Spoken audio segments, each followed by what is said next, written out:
Good afternoon. Joining me today are Dr. Karen Salmon, the State Superintendent of Schools, and Dr. Jinlene Chan, the Deputy Secretary for Maryland Department of Health.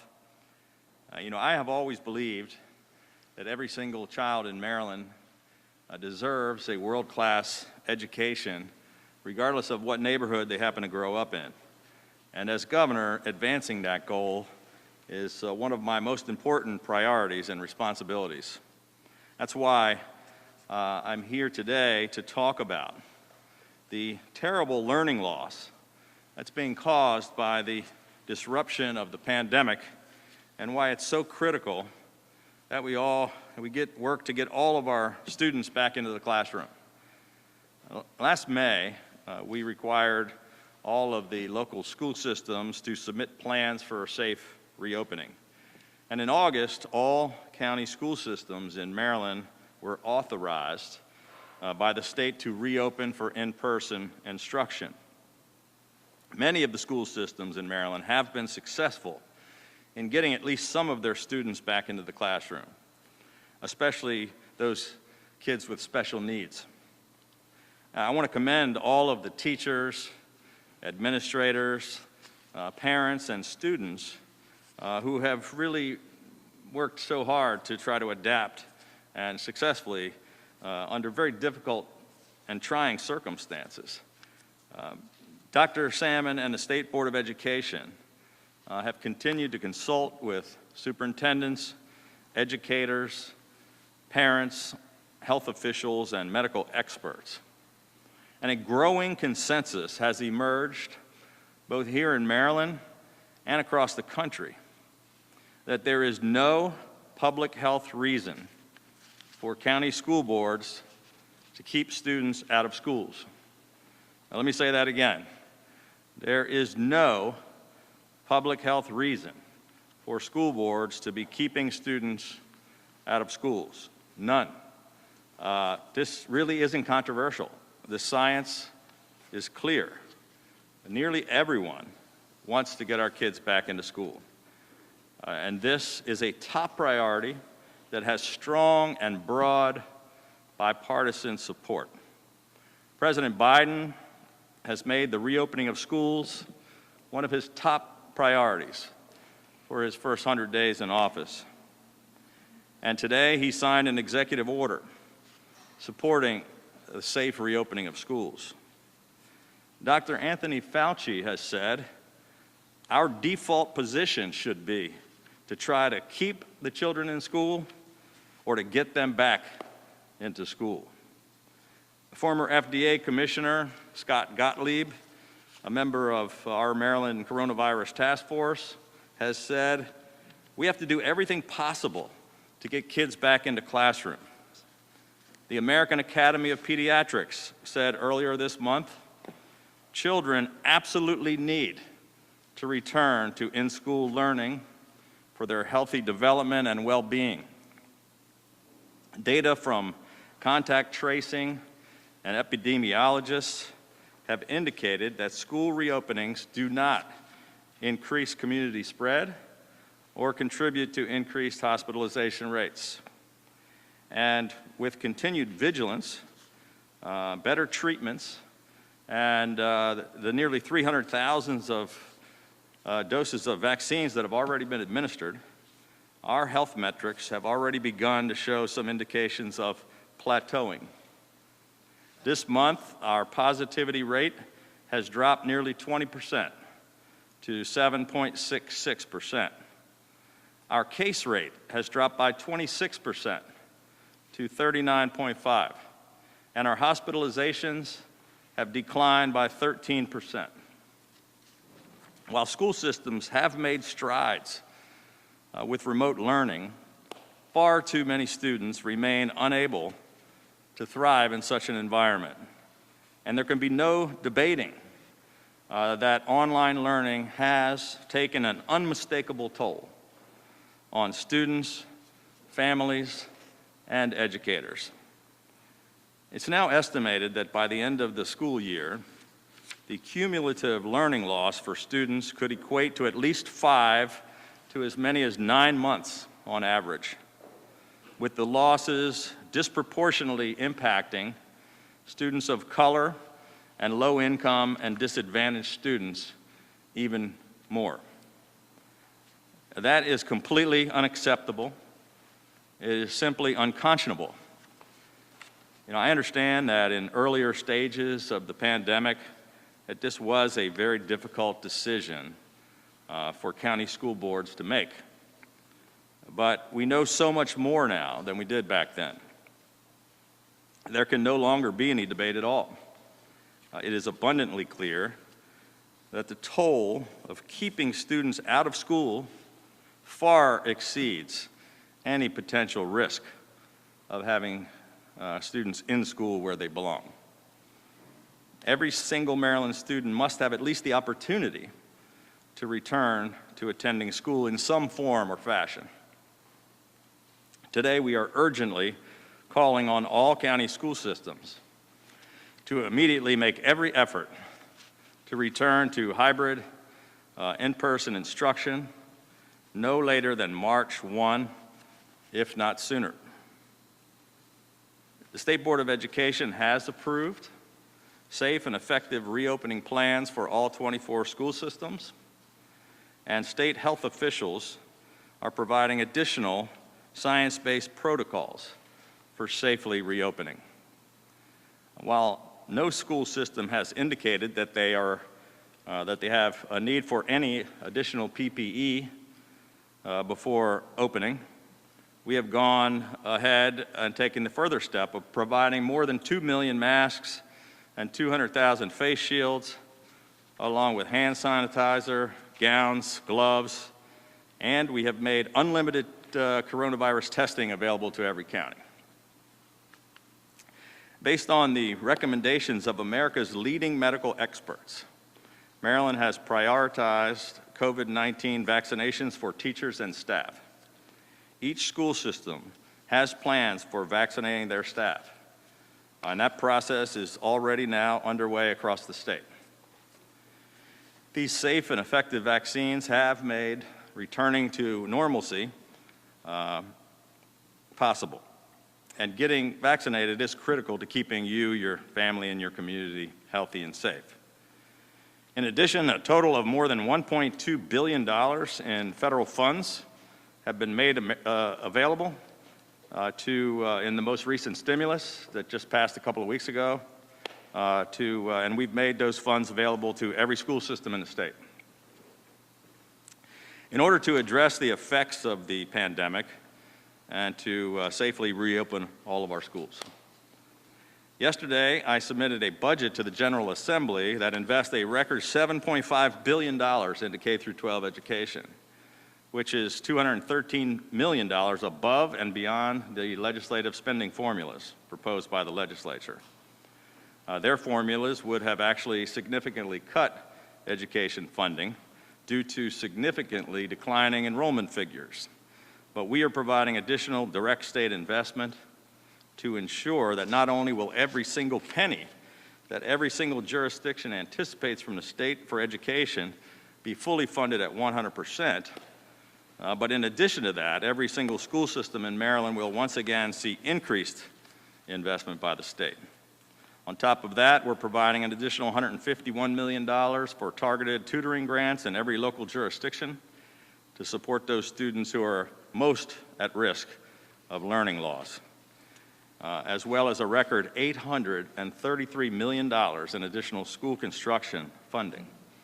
As I said the other day, no governor in the history of the state has ever invested more in K-12 education.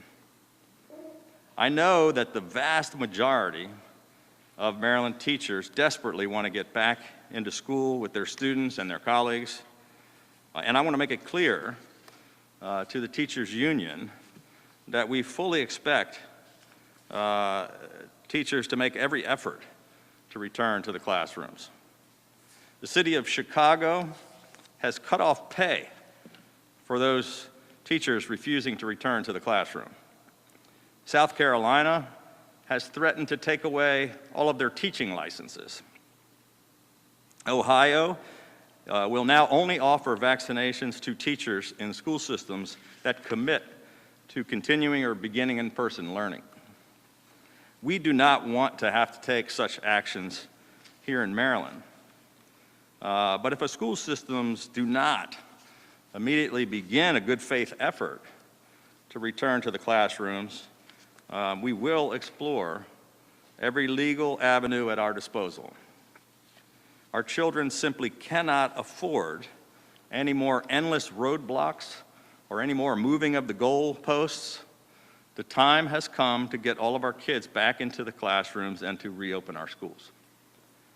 Every single day, I hear from parents and grandparents about how much their heart breaks for their kids and grandkids who have fallen so far behind in school and have lost hope of ever catching up, and who have not yet even had a chance to meet their teachers.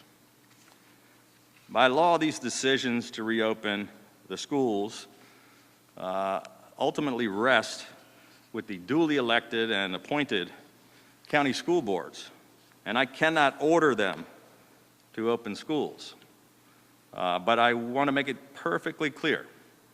I will do everything I possibly can do within the law to push to get all of Maryland's children back into the classrooms.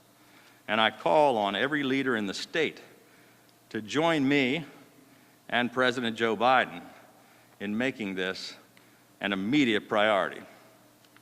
In just a few moments, Dr. Salmon will provide more detail on the reopening of Maryland schools. But first, I want to turn it over to Dr. Chan to discuss the scientific research surrounding schools and COVID-19, as well as public health protocols for getting our students safely back into the classrooms. Dr. Chan.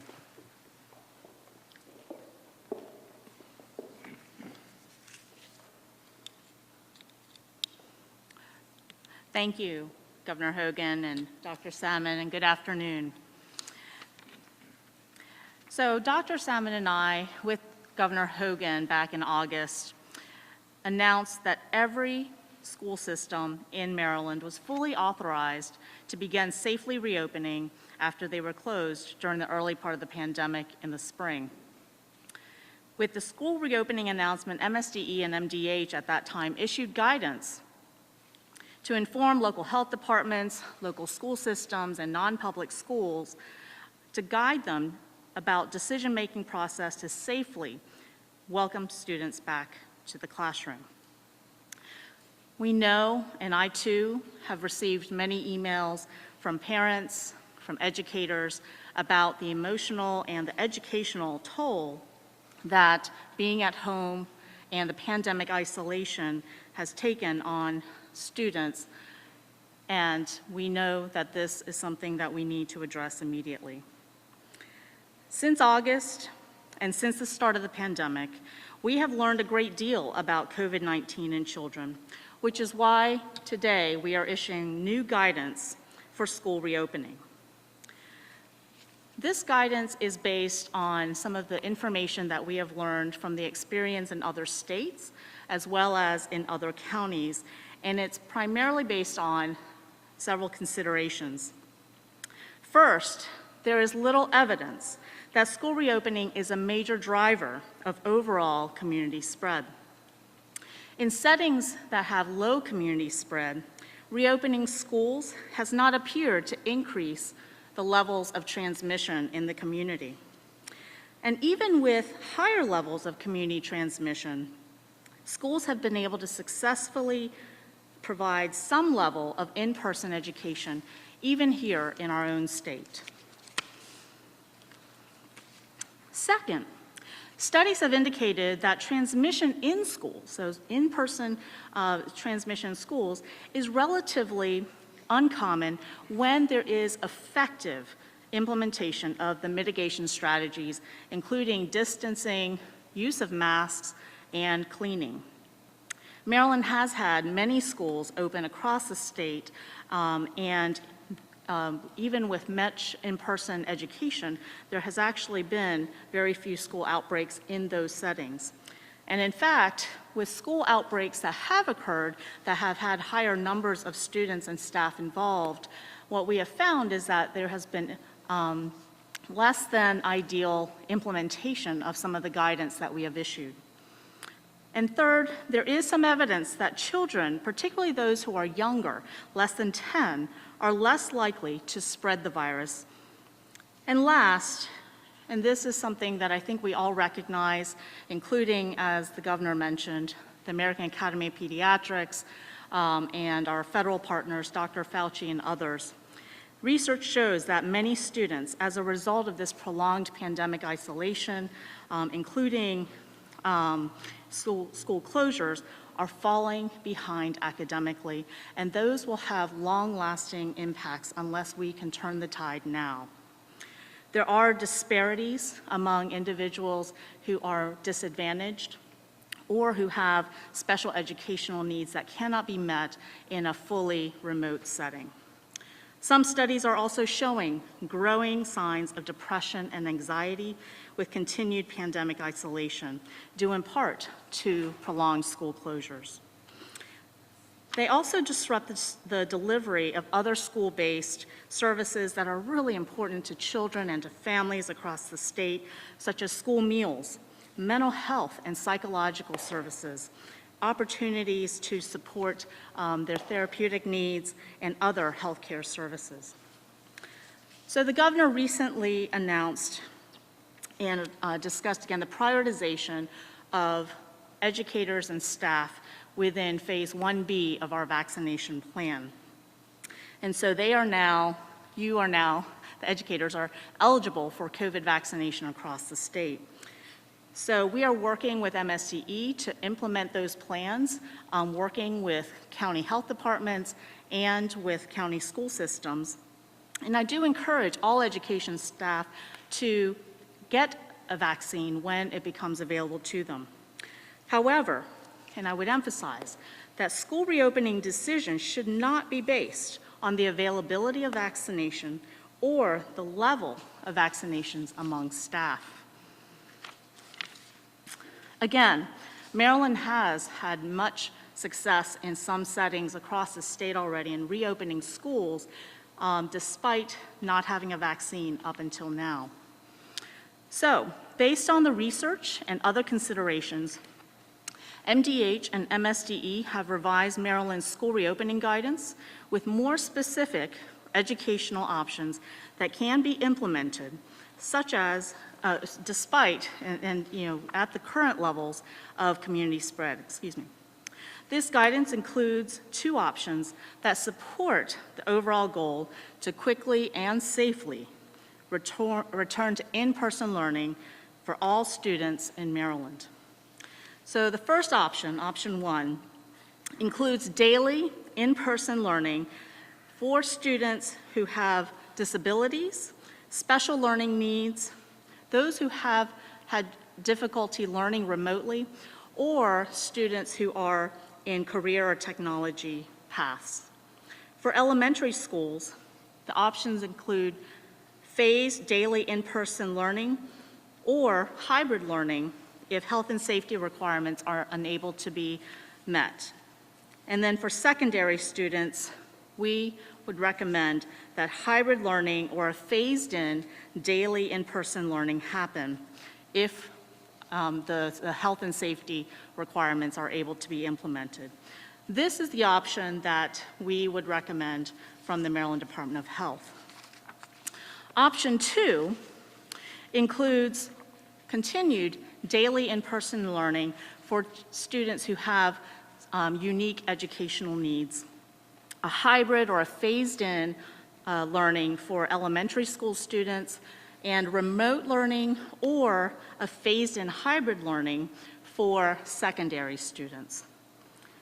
So, importantly, our guidance still emphasizes the need to implement all of the health and medical safety measures that we have already outlined in our guidance. We updated our guidance just last week with new quarantine information. And so distancing, masking, cleaning and disinfection continues to be the cornerstone of making sure that our students and staff are safe in the schools. Also need to limit transmission in the schools using quarantine, contact tracing, identification of cases, and outbreaks and preventing outbreaks, which our team and the local health departments have been working throughout the pandemic to assist and to prevent. And last, our plan includes a provision that allows parents to still have the opportunity to decide for themselves and for their children whether or not a remote option is most appropriate. Again, we've been hearing from parents across the state, and the fears of a decline in their students' achievement this year and the potential impact not only this year but in years to come is palpable. And I have children of my own, and though we try to keep a close eye on them, you know, it is difficult, and I know that there are many families that are struggling. It is important now that we adjust our guidance based on our evolving understanding of the COVID-19 infection, and that we implement that for the good of our children, all of our children. And I do want to thank the educators and all of the staff at the local health departments and pediatricians who've been working tirelessly throughout the pandemic to educate our kids in unprecedented times. But we do believe that it is time to get our kids back into the classroom. So I'd like to bring Dr. Salmon to the podium. Dr. Salmon? Thank you, Dr. Chan. And thank you, Governor, for your continued support and leadership on behalf of Maryland's 900,000 students. In conjunction with the announcements from the Governor and Dr. Chan today, local school systems shall plan immediately for the return of students for in-person instruction by no later than March the 1st. The recovery plans that were developed by local school systems for hybrid and full in-person instruction were approved by the State Department of Education in August of 2020. These should be implemented to meet the timeline. Parents and families who wish to remain in a virtual learning environment should be afforded the opportunity to do so. The impacts of closed schools on our students have been severe, and we must make every effort to mitigate any further learning loss from this period of disrupted instruction. Research on disrupted instruction shows that the cumulative learning loss, as the Governor said, by the end of this year could equate 5 to 9 months on the average, with the losses significantly greater for students of color and students in low-income situations. In-person learning provides significant benefits for our children. In addition to educational instruction, schools support the development of social-emotional skills throughout interactions with teachers and peers. They establish a safe environment for learning and often address nutritional, behavioral health, and other special needs, as well as facilitate physical activity. The absence of in-person learning may be particularly harmful for children living in poverty, children of color, English language learners, children with diagnosed disabilities, and young children, and likely has already contributed to the widening inequities in our society. It is our obligation as state leaders to intervene on behalf of these students to ensure they are afforded the opportunities to succeed and grow. This morning, the Governor and I shared a letter with the Maryland State Education Association and others imploring the leadership of the unions to work alongside of us to safely return students and staff to school buildings. After reviewing all of the research available regarding the impact of the pandemic on the operational status of school buildings, there is not a demonstrated public health reason to keep schools closed. We know that contact tracing from the majority of cases affecting staff or students within schools when they were open for hybrid instruction originated outside of school facilities. Additionally, we have seen child care facilities and the school systems that have chosen to reopen do so safely and without significant impact on community spread. All schools that reopen shall continue to utilize the appropriate health and safety measures to mitigate the transmission of the virus, such as the consistent and correct use of masks, social distancing to the extent possible, hand hygiene, cleaning and disinfection, and contact tracing in collaboration with local health departments. I know Dr. Chan mentioned this, and I'm mentioning it again because it is extremely important. In an effort to bolster a safe learning environment for all educators, school staff, and and students, all local school systems are coordinating with local health departments and local hospitals to identify available vaccines for administration to their staff. Several systems have already begun vaccinating school staff at this time, and more will commence vaccinations in the coming days. While receiving vaccinations are not a requisite precursor restricting a return to in-person instruction, they can further ensure a safe and comfortable learning environment for those that are wary of the prospect of returning to school buildings. I will continue to work with this team at the Maryland Department of Health and with local school systems to make certain that this process continues with haste and efficiency. There are more than $780 million in additional funds that will be allocated to all of our local school systems as a second iteration of the Elementary and Secondary School Emergency Relief Fund, which will assist local school systems for a wide range of allowable uses, including remediation of learning loss, implementation of summer learning programs, and purchasing education technology. Additional funding for evidence-based strategies such as extending and implementing high-intensity tutoring services to more students, establishing additional and extended summer learning programs, addressing social-emotional learning, and providing targeted academic acceleration to further mitigate the impacts from this disruption of instruction are vital strategies in our efforts to combat the impacts of the coronavirus pandemic on our students. I strongly encourage our local school systems to consider many of these as they develop plans for the utilization of these funds, particularly targeted tutoring and extending the length of the school year for summer learning. We will continue to offer assistance and guidance to school systems as they bring students back in various learning formats in an expeditious manner in the coming days and weeks, and look forward to having our children afforded this opportunity to learn in person in a safe and conducive environment once again. To the parents and the families that have written countless letters to me in recent months, I want you to know that I have read each and every one, and the difficulty and stress that so many of you have faced since the start of this pandemic has been heard loud and clear. It is these experiences that shape so much of how I have thought about our mission in schools, and I have a deep sense of gratitude for our parents as they have stood beside their children and teachers as all parties have weathered the difficulties of virtual learning. I also want to take a moment before I conclude my remarks today to thank all of our state workers, educators, and school staff who have continued to fulfill the critical responsibilities of their jobs despite the challenges of the pandemic. And I also want to thank our child care providers for their steadfast support for the children of Maryland as they have been providing safe refuge for the youngest children since the earliest days of the pandemic. Thank you.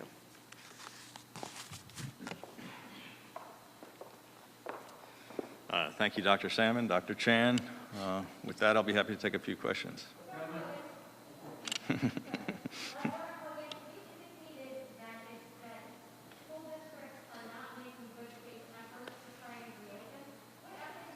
I didn't say that.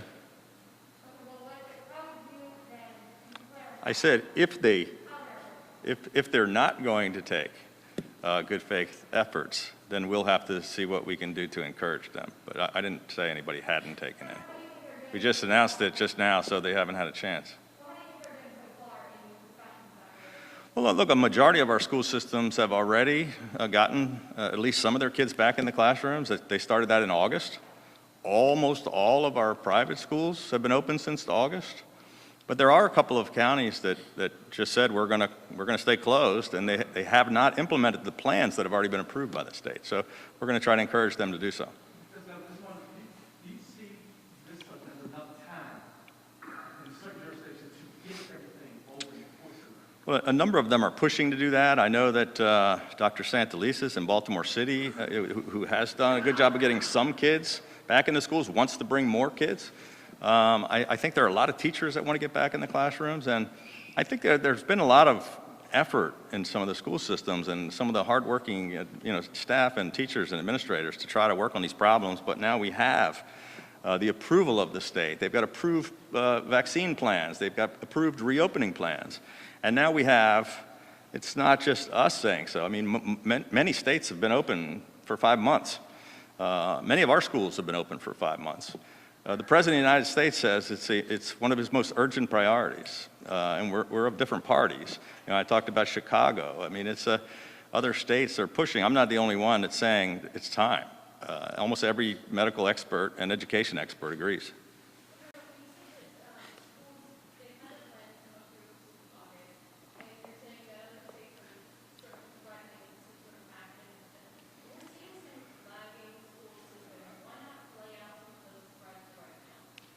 Well, we're just trying to get things moving a little faster along. I mean, this is a plan that just was announced last night by the incoming president, who just got sworn in yesterday. We think it helps bolster our success with the teachers union. We have support of, for example, I had a great discussion with President Ferguson, who's the the president of our state senate, who's a former educator, former teachers union member, who strongly believes we should get kids back in school as quickly as possible. This is a bipartisan effort, and I think the time is now. We've got declining metrics. We've got 5 months of data, not only all across Maryland, but all across the country. And it's frustrating that we have, a lot of school systems have made incredible efforts. Some of them are just still saying, we're not coming back. It's just not acceptable. With regard to vaccinations, clearly we're kind of vaccination demonstration here with some educators. I'm getting messages sent to me by educators, some teachers do the same. When will enough teachers be vaccinated? How many teachers have been vaccinated? Will it be possible to, for instance, for Georgia County, who we're subtly talking about here, to get their people done so that they can get vaccinated? And is it fair to say, I'm not going back to the vaccination? Well, as I said, many schools in Maryland and a majority of schools in other states have been open for 5 months with no vaccines.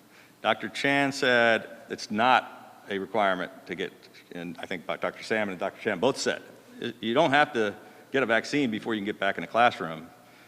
Hundreds of thousands of teachers are back in the classroom. And we have great data and metrics to say it has been safe. But we just moved this into phase 1B on Monday of this week. So they're just starting to ramp up. But they have, $7.5 billion. They got an extra $1.2 billion just open schools. They have huge infrastructures and 100-some thousand people. They've got school nurses, the county health departments. This should be a priority for teachers that want to get a vaccine. They should be able to get one.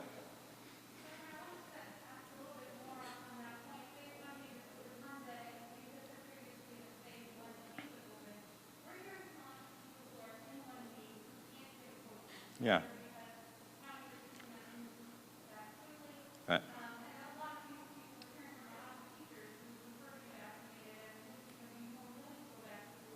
Well, it's one of the reasons why I announced that. When I broadened the categories, I said, look, we only have 500,000 vaccines. There's 1.5 million people in phase, in phase 1. They have to get 2 doses, so we really need 3 million. But they weren't doing them fast enough in phase 1A, so we broadened it so more people could get their vaccines faster. But there aren't enough appointments for everybody, and that's why President Biden is launching a brand new plan. I think it came out at midnight last night with 24 steps. We're going to be announcing further steps next week. We're going to be utilizing, I think, FEMA and the National Guard and whatever we can to help all the providers do a better job on getting the needles into arms. But that's why we want to expand it to more people so they can get it done. And that's why school systems are great. They have the infrastructure to do it, to help. So it's not just backed up at those few people that have been doing the vaccines who aren't quite, they're having trouble digging out.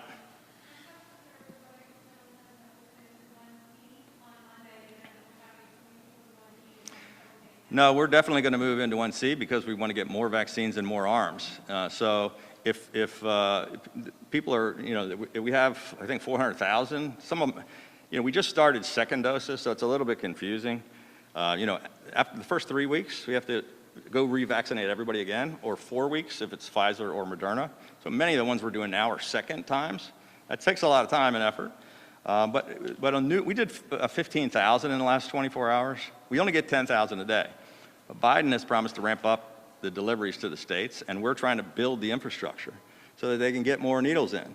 But by allowing more people in more locations with more help, like school systems, to put needles in people's arms for their own people, that will help us get through the supply and take a burden off of those overloaded local health department systems.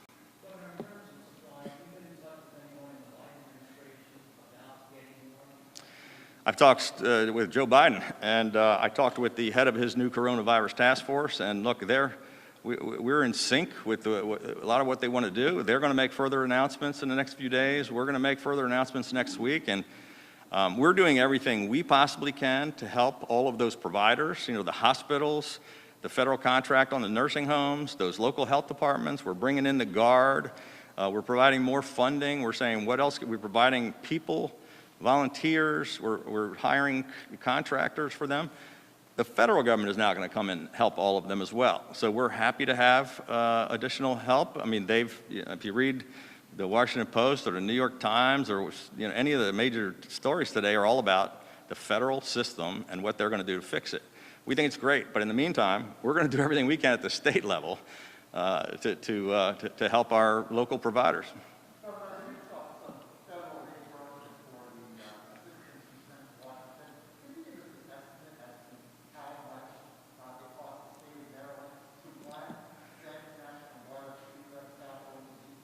Yeah. I'm fairly certain it's not going to cost us anything. It was a political decision, I think. We were requested by the Secretary of the Army and the Mayor of D.C. To come into the federal city to protect our nation's capital. We did so. So did many other states. Was very proud that one of our generals, General Brickhead, was commanding 14,000 troops from 20 states. The federal government will pay for that. And we're going to appeal that to the Biden administration, who I think probably was, they're agreeing to, I think, Title 32, 100% funding for Guard troops that are called up for even perhaps for our coronavirus recovery, which will help us send even more of them out into the state of Maryland. But the federal government can't request our help and then say, good luck, you have to pay for it. I have no idea. The mission is still continuing. When they leave, how many, when they start transitioning out, what the costs are, I don't know.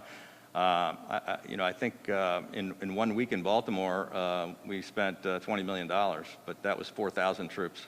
Last question. What was the vaccine then? I've heard a lot of people were involved in the distribution process of Baltimore. For example, has about 8,000 doses sitting there. They don't have staff to get them out.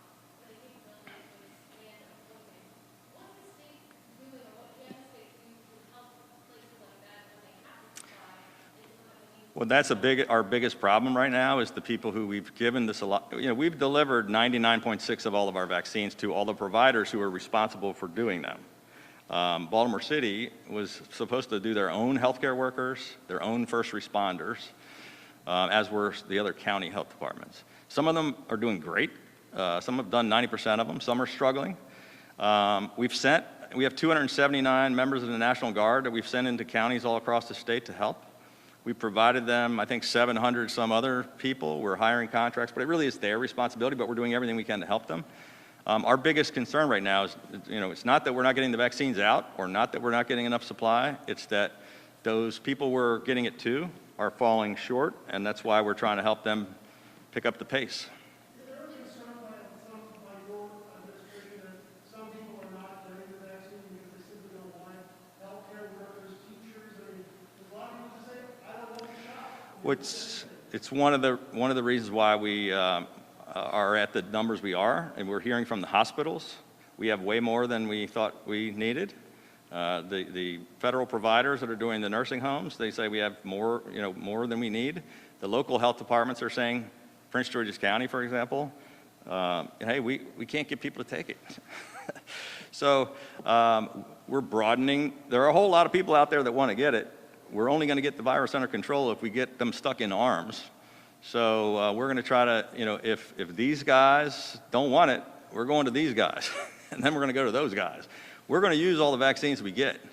We want to go about it in an orderly fashion because we don't just want, 6 million people rushing for 500,000 vaccines.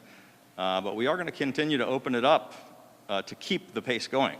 Right now, those providers are a little bit slow, but as I've said repeatedly, at some point that's going to change. We're going to ramp up. We're going to have mass vaccination sites. They're all going to really get their act together, and then we're already producing at 50% higher than our supply on a daily basis. Pretty soon we're going to be at 100% or 200%, and we're going to run out. So that's why we're pushing the federal government to give us more. Thank you.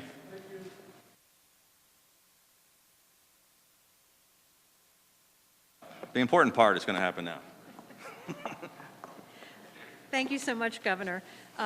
Again, good afternoon, and I'd like to introduce a special group of folks over here to my left who represent just about every profession in the education world across the state and represent different parts of our state, from the far west to the very low eastern shore to the central part of the state.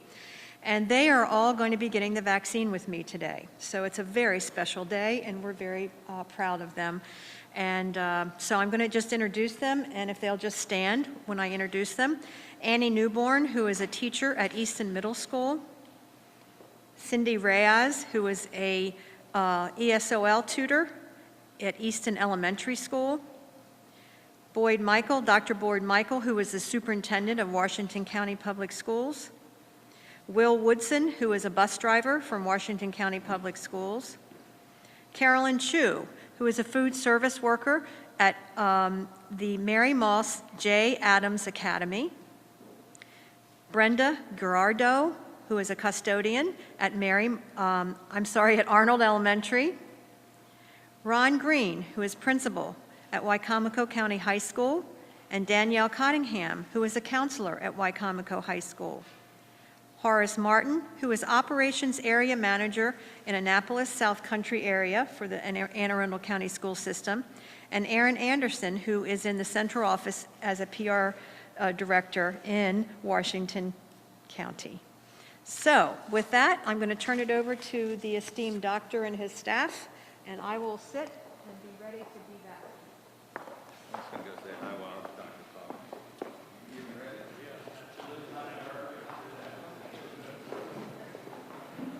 So good afternoon, everybody. I'm Colonel Eric Ellerly. I'm the Maryland State Surgeon for the Maryland National Guard.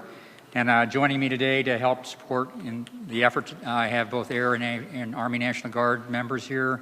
The group that you see behind you are good to go. They've gone and come back. These are top flight medical people, and that's what these educators need. I just want to take a half a second to remark on the fact that the individuals are stepping up to do this. This is so important to get our clearly get our kids back in the schools. But I just want to give kudos to each of the individuals who are here today to represent the schools and take this. I hope that this goes out as a loud signal to all those others that are concerned about getting the vaccine and its safety, that this is a safe vaccine, and it is the path to taking these masks off and throwing them away. So I look forward to doing all that. And right now, if I can have, we're going to go, unless there's a particular order, ma'am, Dr. Salmon? I'm right here. Oh, I'm sorry, on the other side. There you are. Don't want to lose you. If we can start with you. So if we can bring up a first vaccine for that, and we'll work through this. We're going to do it rather rapidly. I have all of the doses drawn, and I have a number of vaccinators here. I don't want to make this a synchronized swimming event where they all get it simultaneously, because we need to keep an eye on everybody. But at the same time, so I want to stage it out so we can get some photographs for the individuals. So with that, we'll begin.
All right, folks, right here real quick. Perfect. Thank you very much. Hey, thank you guys very